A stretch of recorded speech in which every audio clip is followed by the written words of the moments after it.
નમસ્કાર.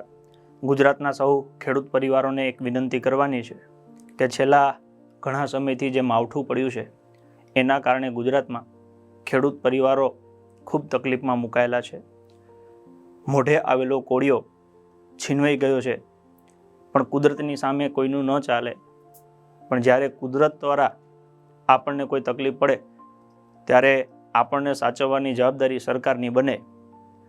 પણ સરકાર અત્યારે મોઢું ફેરવી ગઈ હોય તો એનું મોઢું સીધું કરવા અને એને જાગૃત કરવા માટે આપણી સૌની ફરજ બને છે કે આપણે ભેગા થઈએ અને આપણા હક માટે, કે આપણા નાના બાળકો છે એના શિક્ષણ માટે, આપણા પરિવારના જે દીકરા દીકરીઓ છે એના સપના પૂરા કરવા માટે જ્યારે કુદરત રૂઠી હોય તો એમાં વળતર કઈ રીતે ખેડૂતોને મળી શકે, એના માટે આમ આદમી પાર્ટીએ ગુજરાતભરમાં ખેડૂત મહાપંચાયતનું આયોજન કર્યું છે.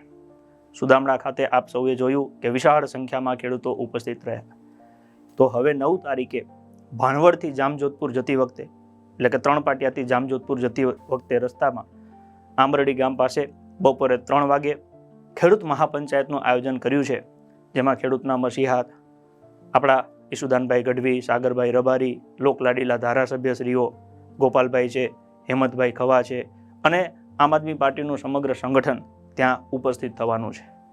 આ પ્રસંગે ખેડૂતના શુભચિંતક અને હંમેશા ખેડૂતોના પક્ષે રહેતા એવા પરેશભાઈ ગોસ્વામી અને સાથે સાથે બધા જ ખેડૂત આગેવાનો આવવાના છે. તો હું તમામ પંથકના ખેડૂત મિત્રોને વિનંતી કરું છું કે કામની સિઝન છે, આપણી પાસે ઘણો સમય ન હોય, પણ જો આપણે કદાચ 4 કલાક ભેગા થઈએ, આપણા બધાની તાકાત દેખાય, ખેડૂત એક પરિવાર તરીકે સંગઠિત બને, તો આવનારા સમયમાં આપણને ચોક્કસ બધાને લાભ થશે. બાકી નહીં તો નાનકડું પેકેજ જાહેર કરી અને એક લોલીપોપ આ બધાને પકડાવી દેશે. તો આપ સૌને વિનંતી છે કે આ ખેડૂત મહાપંચાયતમાં આપ સૌ ખેડૂતો પરિવાર સાથે ચોક્કસથી પધારો, એવી આપ સૌને નમ્ર વિનંતી છે. જય હિન્દ, જય ભારત.